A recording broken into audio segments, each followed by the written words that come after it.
কবি বলেন সানাই কাস তি সালাতি মিকুনাদ, সানাই কাস তি সালাতি মিকুনাদ, নজমেরা রজমি শায়াতি মিকুনাদ, নজমেরা রজমি শায়াতি মিকুনাদ।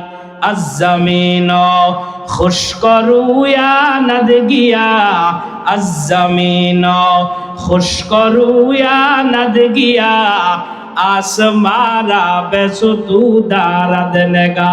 চিৎকার করে বলুন আল্লাহু আকবার। আল্লাহ পাক রব্বুল আলামিন সাত আসমান তৈরি করেছে, কঠিনাই সাত আল্লাহ তারা এত সুন্দর করে বানাইছে, কামের প্রয়োজন হয় নাই। আমরা তো জানি চৈত্র মাসে আমাদের এই জমিনগুলি ফেটে সলচির হয়ে যায়, কথা বলুন ঠিক না বেঠিক? আবার এই শুকনো জমিনের ভিতরে সবুজ ঘাস যিনি দিয়েছেন তিনি কি? আর মহব্বতে বলেন কে? এই যে জান্নাতি রেশমি রুমালটা, এটার মধ্যে পেঁচায়া সংক্ষিপ্ত আকারে বলছি, খুব গভীর মনোযোগ দিয়ে শুনুন। এবার তার রূহটা বের হয়ে আসার পরে, ইসরাইল আসার পরে, নিয়ে আসার পরে রেশমি রুমালের ভিতরে রাখবে।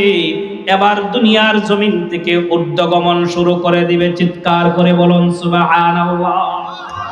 আচ্ছা বলুন তো, আসমান কে বানাইছে? জমিন কে বানাইছে? পাহাড় পর্বত কে বানাইছে? এই সবগুলির কারিগর একমাত্র তিনি কে? আর জুড়ে বলেন, সাত আসমান যে বানাইছে, মিস্ত্রির প্রয়োজন, হেলফারের প্রয়োজন, রড সিমেন্টের প্রয়োজন, এটা মালিকের কুদরত। চিৎকার করে বলুন সুবহানাল্লাহ। কার কুদরত? মালিকের। কোনো কিছু নাই, সব আল্লাহ তাআলা নিপুণ ভাবে সুন্দর করে বানায় রাখছে। সুবহানাল্লাহ বলবেন না? কবি বলেন সানাই কাস তি সালাতি মিকুনাদ, সানাই কাস তি সালাতি মিকুনাদ, নজমেরা রজমি শায়াতি মিকুনাদ, নজমেরা রজমি শায়াতি মিকুনাদ। আজ-জমিনো খুশ করু ইয়া নদ গিয়া, আজ-জমিনো খুশ করু ইয়া নদ গিয়া, আসমারা বেসুতু দারাদ নেগা। চিৎকার করে বলুন আল্লাহু আকবার। আল্লাহ পাক রব্বুল আলামিন সাত আসমান তৈরি করেছে, কঠিনাই সাত আল্লাহ তারা এত সুন্দর করে বানাইছে, কামের প্রয়োজন হয় নাই। আমরা তো জানি চৈত্র মাসে আমাদের এই জমিনগুলি ফেটে সলচির হয়ে যায়, কথা বলুন ঠিক না বেঠিক? আবার এই শুকনো জমিনের ভিতরে সবুজ ঘাস যিনি দিয়েছেন তিনি কি? আর মহব্বতে বলেন কে? আল্লাহর রাজত্বের মধ্যে কোনো অংশীদার নাই, আল্লাহ তাআলার কথার মধ্যে কোনো শরীক নাই, সব করনেওয়ালা জাত তিনি কি? আরো মহব্বতে বলেন তিনি কি? বড় মজার ঘটনা, খুব ভালো করে শুনুন। এই যে এবার রূহটা বেরিয়ে আসলো আর রুমালের ভিতরে রাখলো, কেন? মুফাসসিরিনে কেরাম বলেন কেন? নেককার বান্দার মৃত্যুর যন্ত্রণা আনন্দে রূপান্তরিত হয়ে যাবে। মৌতের সময় মুরব্বীরা দেখেছেন অনেক মানুষ মৃত্যুর যন্ত্রণার সময় মুস্কি হাসি দেয়, শুনছেন কিনা জোরে বলেন? ওই যে 500 রহমতি বরকতি ফেরেশতারা জান্নাতের নাজ নিয়ামত নিয়ে আসছে, ওই নাজ নিয়ামত গুলি বান্দার চোখের সামনে ধরে বান্দা তাকায়া তাকায়া মুস্কি হাসি দেয়। সুবহানাল্লাহ বলে। এবার দুনিয়ার জমিন থেকে রুমালের ভিতরে নেককার বান্দার রূহটা পেছায়া আস্তে করে ঊর্ধ্বগমনে চলতে শুরু করেছে। সাথে 500 রহমতের ফেরেশতা আসতে বলেন সুবহানাল্লাহ। আরো জোরে বলেন সুবহানাল্লাহ। যুবক ভাইরা একটু জোরে বলুন সুবহানাল্লাহ। হাদিসটা শুনে আপনাদেরকে, কেউ যদি জমিনে বসে সুবহানাল্লাহ একবার কয়, আল্লাহর রাসূল হাদিসের মধ্যে বলেছেন তার আমল নামায় উহুদ পাহাড় পরিমাণ নেকি তার আমল নামা দেয়। অনবদ্য সুবহানাল্লাহ। আরো জোরে বলেন সুবহানাল্লাহ। মনে হয় উহুদ পাহাড়টা এতটুকু, এতটুকু না, অনেক বড়, অনেক বড়। দেখেন কত বড়, কত বড়, কত নেকি অর্জন করেছে। এই নেকির জন্যই তো পরকালে ধরা খাবো, কথা ঠিক না? মুহতারাম হাজিরিন, করেছে 500 রহমতি বরকতির ফেরেশতাদের বহর। এবার যখন রওনা করলো, এই এলাকা থেকে উপরে উঠতে শুরু করলো। আচ্ছা বলুন তো, আসমানের জগতে আরো ফেরেশতা আছে না নাই? আরো জোরে বলেন, আছে না নাই? ওই সমস্ত ফেরেশতাদের সাথে মোলাকাত হয়ে যায়, সাক্ষাৎ হয়ে যায়। তারা জিজ্ঞাসা করে, ও ফেরেশতারা, এটা কার রূহ নিয়ে আসছো? কার রূহ নিয়ে তোমরা চলতেছো? যেই রূহ থেকে এত গ্রান, গোটা দুনিয়া সুগ্রানে পরিণত হয়ে যায়। সুবহানাল্লাহ বলে। এক ফেরেশতারে বলি, পূর্বতলার জমিনে আব্দুর রহমানের ছেলে অমুক তার রূহটা নিয়ে যাচ্ছি, সে বড় ভাগ্যবান। আখিরাতের চিন্তা ফিকির কইরা আল্লাহর বান্দা মৃত্যুকে স্মরণ কইরা পরকালের ফাতিহা সংগ্রহ করেছে, সে বড় ভাগ্যবান। এবার আস্তে আস্তে উপরের দিকে উঠতে লম্বা ঘটনা, এক পর্যায়ে যখন আমাদের মাথার উপর যে আসমান আছে, ওই আসমানের কাছে যাওয়ার পরে এইভাবে আসমানেরকে লক দেয়, এইভাবে টক দেয়। দেওয়ার পরে আসমানের রক্ষীরা বলে, কে তোমরা কারা আসছো? ফেরেশতারা বলে, আসমানের দরজাটা খুলে দাও, দরজাগুলো খুলে দাও। আমরা জমিন থেকে আল্লাহর আশিকিন জাকিরিন বান্দার রূহটা নিয়ে আসছি। সুবহানাল্লাহ বলা যাবে না? এক পর্যায়ে প্রথম আসমানের রক্ষককারী ফেরেশতারা দরজাটা উন্মুক্ত করে দিবে। এইভাবে করে এক আসমান থেকে সপ্তম আসমানে, একেবারে সংক্ষিপ্ত আকারে বলছি, এইভাবে যাইতে সপ্তম আকাশ পর্যন্ত যখন চলে যায়, ফেরেশতাদের বহর, অন্যান্য ফেরেশতারাও তাদের সঙ্গে চলে। তার কারণটা কি? নেককার বান্দার রূহ। কথা ঠিক না বেঠিক? জুড়ে বলেন, কার রূহ? নেককার বান্দার রূহ হওয়ার কারণে দেখবেন সমাজের ভিতরে অনেক আল্লাহর বান্দারা আছে যারা ইমাম উলামায়ে কেরামদেরকে মুহাব্বত করে, আছে না নাই? বড় একটা মাছ বাজার থেকে একটু গোশত আনলেও বলে যে, বিবি বলে যে আপনার ইমাম সাহেবকে বলবেন সে যেন আমাদের বাড়িতে আপনার সাথে দুটো ডাল ভাত খা, আছে না নাই? জুড়ে বলেন, আছে না নাই? আলেম উলামায়ে কেরামদেরকে মুহাব্বত করলে জান্নাত পাওয়া যায়। সুবহানাল্লাহ, আল্লাহু আকবার। সপ্তম আসমানে যাওয়ার পরে এক পর্যায়ে আল্লাহ রাব্বুল আলামিন বলে, বান্দার ফেরেশতারা শুনো, আর উপরে উঠার দরকার নাই। সুবহানাল্লাহ বলেন। আর নেককার বান্দার রূহটা নিয়ে উপরে উঠার দরকার নাই। আল্লাহ তাআলা ঘোষণা করে দে, ফেরেশতারে তার নামটা, তার রূহটা ইল্লিগীনের মধ্যে তোমরা লিখে দাও, অর্থাৎ সেখানে তার নামটা লিপিবদ্ধ করে দাও। কোন জায়গায়?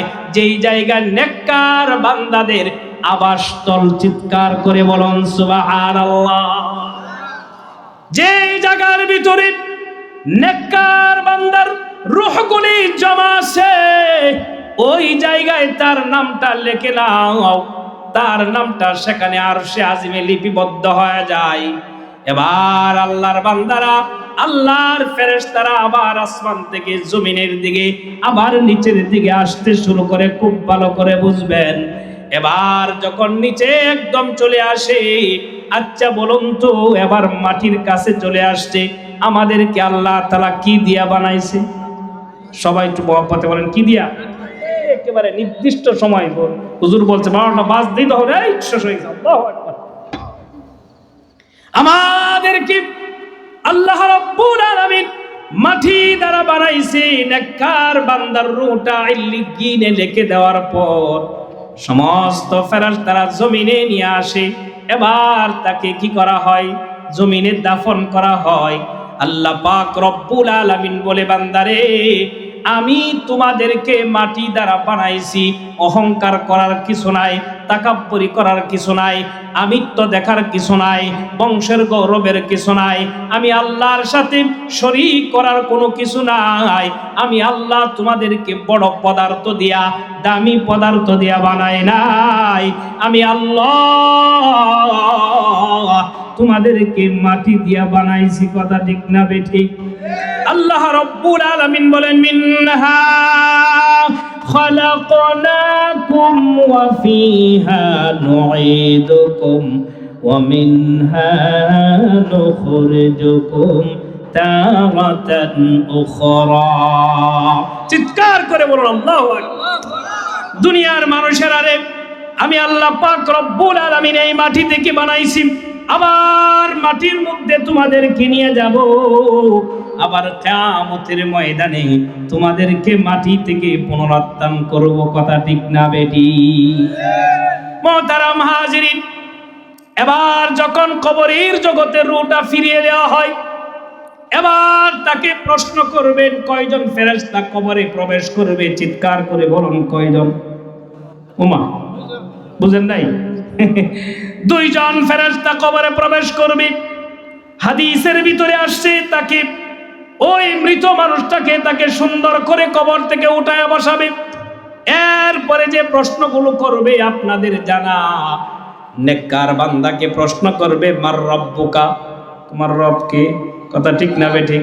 ওমা দিনুকা, তোমার দিন কে? ওমান নাবিয়্যুকা, তোমার নবী কে? কথা ঠিক না বেঠিক? বুঝার বিষয় হলো, সর্বপ্রথম আল্লাহ পাক রব্বুল আলামিন রূহের জগতে আমাদেরকে রবের পরিচয় দিয়েছিল। সমস্ত রূহগুলি এক বাক্যে বলেছিল আপনি আমাদের রব। কবরের জগতেও এবার প্রশ্ন করে তোমার রব কে, তোমার দিন কি ছিল, তোমার নবী কে ছিল? সংক্ষিপ্ত আকারে কথা, এক কথায় নেককার বান্দার আলোচনা চলতেছে। নেককার বান্দা বলে দিবে আমার রব হলেন আল্লাহ। আমাদের রবকে জোরে বলুন, শাহাদাত আঙ্গুল ইশারা করে বলুন আমাদের রবকে। আর জোরে বলেন কে? আমাদের রব হলো আল্লাহ, আমাদের দিন হলো ইসলাম, আর আমাদের নবী হলো মুহাম্মাদুর রাসূলুল্লাহ। সকলেই পড়ি সাল্লাল্লাহু আলাইহি ওয়াসাল্লাম। বড় চমৎকার ঘটনা। রবের পরিচয় বান্দা দিয়া দিছে, দিনের পরিচয় দিয়া দিছে, নবীর পরিচয় বান্দা কবরে দিয়া দিছে। কারণটা কি? কারণ কি? দুনিয়ার 60, 70, 80 বছর জিন্দেগিতে আজান পড়লেই বান্দা কোথায় যাইতো? জোরে বলেন কোথায়?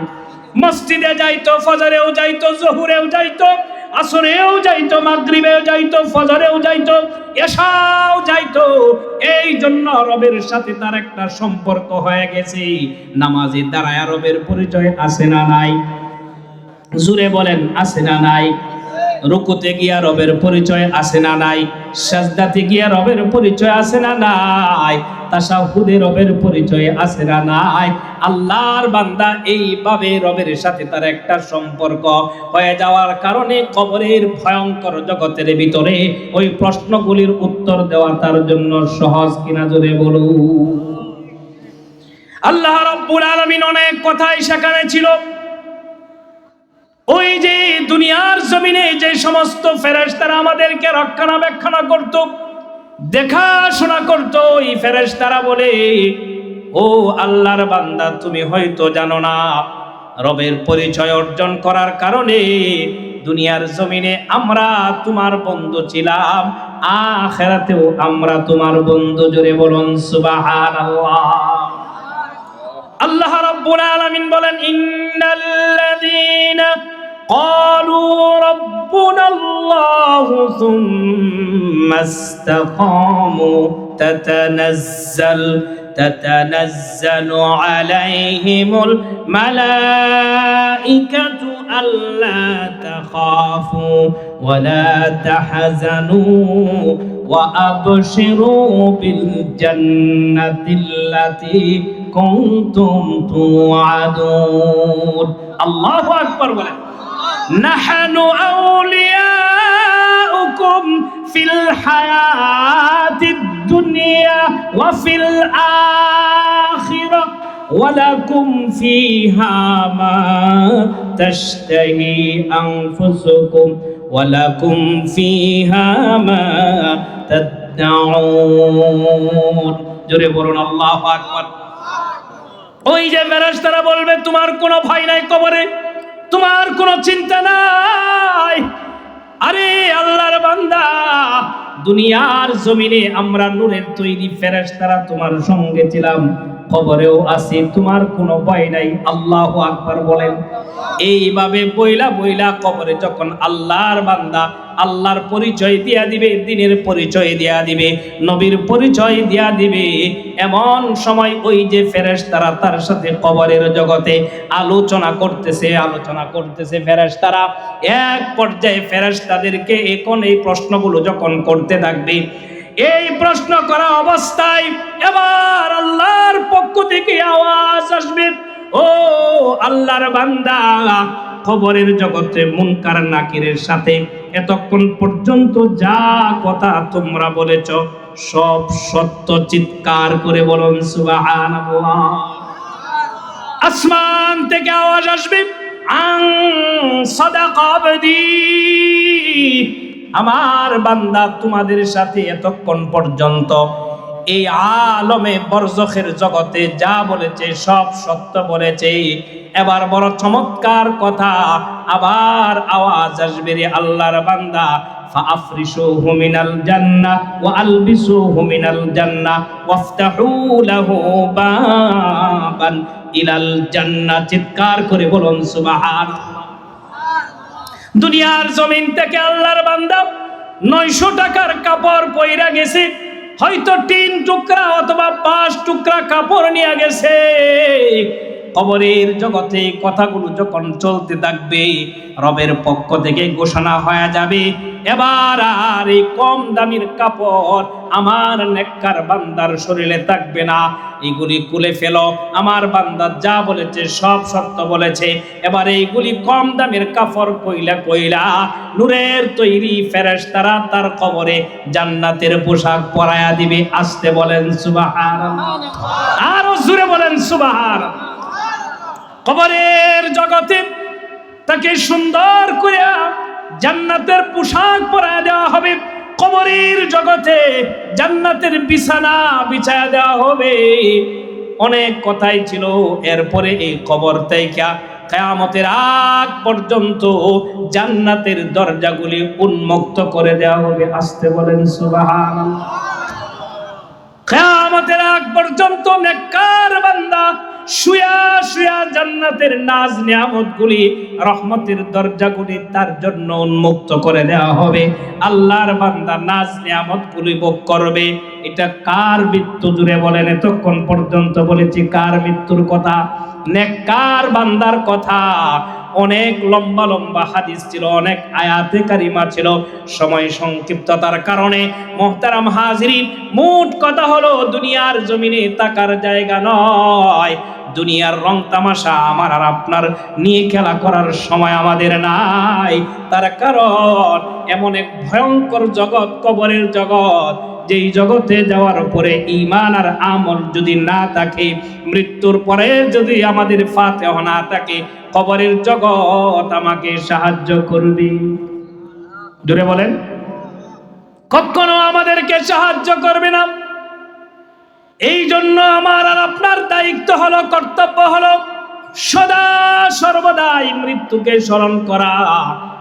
আম্মাজান হযরত আয়েশা সিদ্দিকা রাদিয়াল্লাহু তাআলা আনহা, নবীজি যখন সাহাবায়ে কেরামের সামনে হাদিস বর্ণনা করতেছিল মৃত্যুর কথা, হযরত আয়েশা সিদ্দিকা রাদিয়াল্লাহু তাআলা আনহা বলেন, ওগো নবীজি, কিয়ামতের কঠিন ময়দানে যেদিন সূর্যটা মানুষের মাথার অর্ধ হাত উপরে এসে যাবে, সেই দিন কেউ বুঝি সাধারণ মানুষকেও আল্লাহ তাআলা কিয়ামতের ময়দানে শহীদদের সাথে পুনরুত্থান করবে কিনা?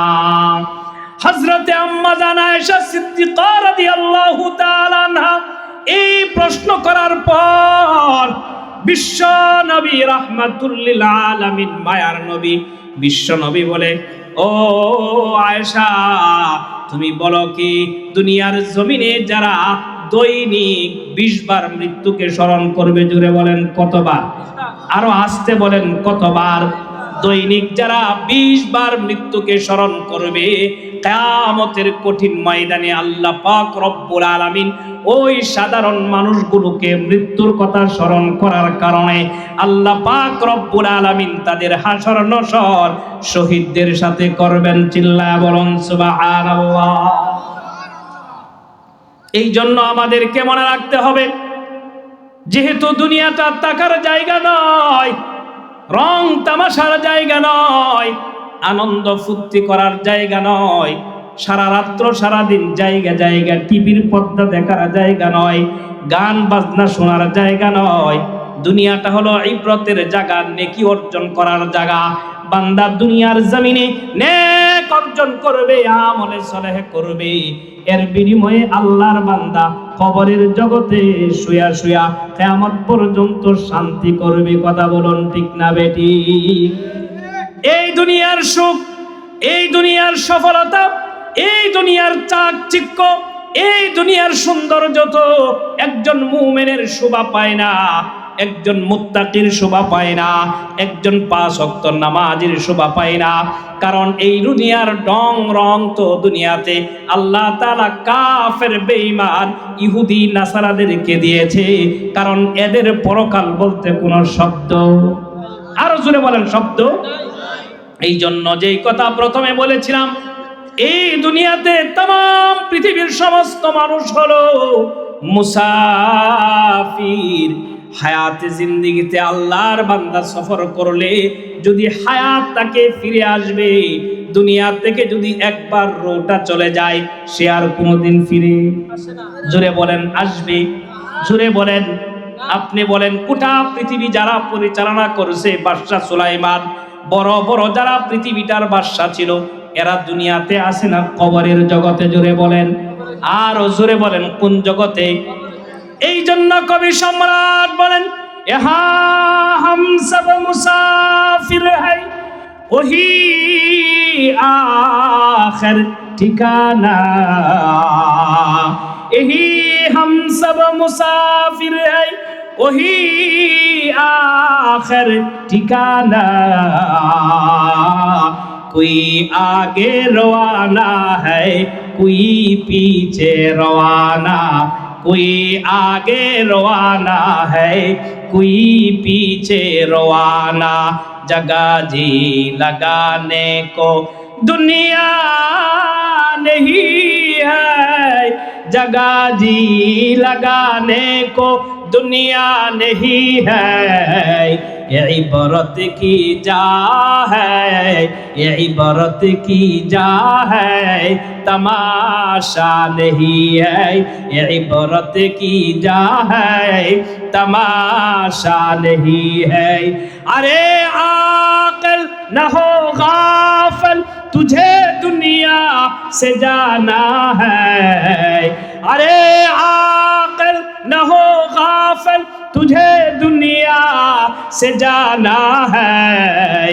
कि एक दिन अपना मुँह खुदा को भी दिखाना है, कि एक दिन अपना मुँह खुदा को भी दिखाना है। জোরে বলুন আল্লাহু আকবার, আর জোরে বলুন আল্লাহু আকবার। এবার বলুন তো, একদিন তো আমাদের আল্লাহর দরবারে দাঁড়াতে, হ্যাঁ জোরে বলেন, দাঁড়াতে হবে কিনা? মুহতারাম হাজিরিন, এই জন্য আল্লাহ রাব্বুল আলামিন বলেন, কুল্লু নাফসিন যায়িকাতুল মাউত সুম্মা ইলাইনা তুরজাউন। প্রত্যেকটা প্রাণীকেই মৃত্যুর স্বাদ চাখতে হবে, অতঃপর আমাদেরকে আল্লাহর দরবারে হাজিরা দিতে হবে। কথা বলুন ঠিক না বেটি? মুহতারাম হাজিরিন, আমি তো চলে যাব, আপনিও চলে যাবেন, কেউ পৃথিবীতে থাকতে পারবো না। আল্লাহর নবী, মায়ার নবী, বিশ্ব নবী বলেন, বান্দারে তুমি তোমার জিন্দেগিটাকে আমল দিয়া সাজাও, নামাজ দিয়া সাজাও, হজ দিয়া সাজাও, সকাল সন্ধ্যা মসজিদে গিয়া সাজাও। দুনিয়ার জিন্দেগিটা যদি তুমি সাজাইতে পারো, দুনিয়া এবং আখিরাতে আমি আল্লাহ তোমাকে সাজায়া দেব। আল্লাহু আকবার বলেন। তাহলে নেককার বান্দার মৃত্যুর কত চমৎকার, কত সুন্দর, কত ভালো, যে অবস্থার ভিতরে আল্লাহ। এই জন্য আমাদেরকে মনে রাখতে হবে মোহতারাম হাজিরিন, খুব ভালো করে বুঝবেন, একজন লোক যাবেন না, খুব ভালো করে বুঝবেন, যেহেতু আমি আমার রবের ডাকে সাড়া দিব, কিন্তু নিয়ে যাইতে হবে কয় জিনিস একটু বলেন না? অনেক কথা ছিল, নিয়ে যাইতে হবে মাত্র 2 জিনিস। আচ্ছা এখন প্রশ্ন করি আপনাদেরকে, 2 জিনিস যে আমরা নিয়ে যাব, এটা কি মরার আগে না পরে? জুড়ে বলেন। এখন আমার প্রশ্ন, অনেক সময় দেখবেন আপনাকে ফজরেও ডাকলো, জোহরেও ডাকলো, আসরেও ডাকলো, মাগরিবেও ডাকলো, এশাও ডাকলো, ফজরেও আপনাকে ডাকলো, কিন্তু মসজিদে ইমাম আর মুয়াজ্জিন ব্যতীত 2 জনার কথা ঠিক না বেঠিক? কতজন? 2 জনার 3 জন। এতবার মুয়াজ্জিন আপনাকে ডাকলো, এরপরেও আপনি ফজর পড়েন নাই, আল্লাহ রাগান্বিত হয়ে আপনার রিজিক বন্ধ করে। জোহর পড়েন নাই, রাগান্বিত হয়ে রিজিক বন্ধ করে নাই। আসর পড়েন নাই, গুসা হয়ে রিজিক বন্ধ করে নাই। ফজরও পড়লেন না, আসরও পড়লেন না, এশাও পড়লেন না। আল্লাহ তো ইচ্ছা করলে বাতাস, হায়াত, রিজিক সব বন্ধ করে দিতে পারতো কিনা? মজার ঘটনা, মজার ঘটনা। কিন্তু আল্লাহ পাক রব্বুল আলামিন বলে, বান্দা আয় আয় আমার কাছে আয়, আমি আরশে আজিম থেকে, আমার মহল্লা থেকে আমি সফর করে তোমাদের মাথার উপর যে আসমান আছে সেই আসমানে চলে আসছি। এখন কার কি প্রয়োজন আমার কাছে চাও, জোরে বলুন আল্লাহু আকবার। আল্লাহ তাআলা বলে, বান্দারে আমি দূর থেকে সফর করে আসছি, বান্দা তোমার যা কিছু দরকার তোমাদের মাথার উপরে আমি চলে আসছি। তুমি বান্দা অসুস্থ, আমার কাছে সুস্থতা চাও, আমি আল্লাহ তোমাকে সুস্থ দিব। আসতে বলেন সুবহানাল্লাহ। বান্দা তুমি অভাবের ভিতরে পড়ে আছো, বান্দা আমার কাছে অভাব মুক্তির জন্য চাও, বান্দা আমি তোমাকে অভাব মুক্ত করে দিব। আসতে বলেন সুবহানাল্লাহ। বান্দারে তোমার যা যা প্রয়োজন শেষ রজনীতে আমার কাছে চাও, আমি আল্লাহ তোমাকে দিব। জোরে বলুন সুবহানাল্লাহ। এরপরেও মালিক আল্লাহ রব্বুল আলামিন আমাদের রিজিক বন্ধ করে দেয় না, কিন্তু ওই এমন সময়ের ভিতরে, তাহাজ্জুদের সময়ের ভিতরে, শেষ কথা হলো এমন কিছু আশিকিন জাকিরিন, আল্লাহর মোহাব্বতের বান্দা, শেষ সাজে তামাম দুনিয়ার মানুষ যখন ঘুমায়া থাকে, সমস্ত পাক পাখালি যখন ঘুমায়া থাকে, সমস্ত পশুগুলো যখন কক্ষের ভিতরে নীরবতায় ঘুমায়া থাকে, এমন সময় আল্লাহর কিছু আশিকিন জাকিরিন বান্দারা এই শীতের রজনীতেও অন্ধকারে 2 রাকাত ওযু করে 2 রাকাত তাহাজ্জুদের নামাজের মুসাল্লায় বৈশা যদি হাত আল্লাহর দরবারে উত্তোলন করে, দেখবেন মনের অজান্তে আপনার চোখ দিয়া গড়ায়া গড়ায়া পানি বেরিয়ে আসে। কথা বলুন ঠিক না বেটি? এটা বড় মকবুলের সময়, কবুলিয়াতের সময়। বিশ্বনবী হাদিসের মধ্যে বলেছেন, বান্দা যখন আমি আল্লাহর ভয়ে, জাহান্নামের ভয়ে বিন্দু পরিমাণ চোখের পানি ফালায়া দেয়, আমি আল্লাহ তার জন্য জান্নাতটা ওয়াজিব করে দেই। আসতে বলুন সুবহানাল্লাহ। এত কিছু করার পরেও মালিক আমাদের উপর কি রাগান্বিত না? কেন? চিন্তা করে জোহরে আইসেন, আসরে তো আসবেই, আসরে আসে নাই মাগরিবে তো আসবেই, মাগরিবে আসে নাই ফজরে তো আসবেই। মোহতারাম হাজিরিন, আজান পড়লেই মসজিদে যাওয়া দরকার। ছোট্ট একটা হাদিস আপনাদেরকে বলি, আপনারা ওই হাদিসটা জানেন। আল্লাহর রাসূল হাদিসের মধ্যে বলেছেন, আজকে দেখেছি তোমরা নিজ সন্তানদেরকে 7 বছর বয়স হইলে নামাজের আদেশ দাও। বলেন কি বলছেন? একটু বলেন না, একটু বলেন না, কি নামাজের আদেশ দাও? কত বছর? 7 বছর। রাসূল খুব মজা করে বলছেন, 7 বছর বয়সে নামাজের আদেশ দাও। 10 বছর তোমার কলিজার টুকরা সন্তানের বয়স হয়ে গেছে, নামাজ না পড়লে তাকে প্রহার করো। আমার প্রশ্ন হলো, আমরা যারা গার্জিয়ান, আমরা যারা অভিভাবক, আমরা যদি আমাদের সন্তানদেরকে হাতে দইরা 7 বছর 10 বছরের সময় মসজিদে না নেই, কিয়ামতের আদালতে অভিভাবক তারা আল্লাহর আদালতে দায়ী থাকবে। কথা বলুন ঠিক না বেঠিক? তা'মুরুনা বিল মারুফ ওয়া তানহাউনা আনিল মুনকার। আমাদের বৈশিষ্ট্য, আমাদের শ্রেষ্ঠত্ব 2 কাজ, সৎ কাজের আদেশ, অসৎ কাজ থেকে নিষেধ। এজন্য নামাজে যাব তো ইনশাআল্লাহ। মোহতারাম হাজিরিন, বলেন নামাজে যাব তো ইনশাআল্লাহ। 5 ওয়াক্ত নামাজ পড়বো না মাঝে মাঝে? বলেন 5 ওয়াক্ত নামাজ না মাঝে মাঝে? আল্লাহ তাআলা আমাদেরকে 5 ওয়াক্ত নামাজ অনুরোধ করে বলি, পায়ে ধরে বলি, 5 ওয়াক্ত নামাজ আজানের সাথে সাথে মসজিদে যাবেন। শেষ হাদিস। কথা ছিল আসতে আছে, মুখের মধ্যে অসুস্থতা, এটা হুজুররে আর বলছি না, কষ্ট পাইব। যেমন হাদিসের মধ্যে আসছে, আজান পড়ার পরে, আজান যারা কান দিয়ে শুনছে, শোনার পরে যারা নামাজে যায় নাই, কিয়ামতের ময়দানে জাহান্নামের গলিত সীসা আপনার কানে দিবে, মনে হয় আরাম লাগবে। আরাম লাগবে? হাদিস শরীফের ভিতরে আসছে শেষ কথা, কিয়ামতের ময়দানে আল্লাহ পাক রব্বুল আলামিন, মুসলিম শরীফের ভিতরে আসছে, সমস্ত হাসরবাসীদেরকে আল্লাহ তাআলা ডেকে বলবেন, ও আমার বান্দারা তোমরা সিজদা করো। আল্লাহু আকবার বলবেন না? বান্দারা তোমরা সিজদায় চলে যাও, আমি আল্লাহর কুদরতি ভাবে সিজদা দাও। এক শ্রেণীর মানুষ এরা ডাইরেক্ট সিজদায় চলে যাবে, আর এক শ্রেণীর মানুষ তারা সোজা হয়ে দাঁড়ায় থাকবে। বলা হবে তোমরা দাঁড়িয়ে আছো কেন, কারণটা কি? বলে আল্লাহ, দুনিয়ার জমিনে আমরা নামাজ পড়ি নাই, রুকু করি নাই, সিজদা করি নাই। আজকে দুনিয়ার জমিনে না করার কারণে এরা সোজা হয়ে দাঁড়ায় থাকবে, তখতার মতো দাঁড়ায় থাকবে। এবার বলা হবে জাহান্নামের ফেরেশতাদেরকে, ও জাহান্নামের ফেরেশতা, আফাদো মস্তক জাহান্নামের শিকল দ্বারা আবদ্ধ কইরা এদেরকে টেনে হেসরে হেসরে ওদেরকে জাহান্নামে নিয়ে যাও। বলুন নাউযুবিল্লাহ। এর চাইতে লজ্জাকর বিষয় আর নয়। কিয়ামতের ময়দানে ওরা দাঁড়ায় থাকবে, কারণ কামা তাদিনু তুদানু, যেমন কর্ম তেমন ফল। ওরা দুনিয়াতে আজান পড়লে কই যাইতো না? মসজিদে যাইতো না। আমরা যাবো তো ইনশাআল্লাহ।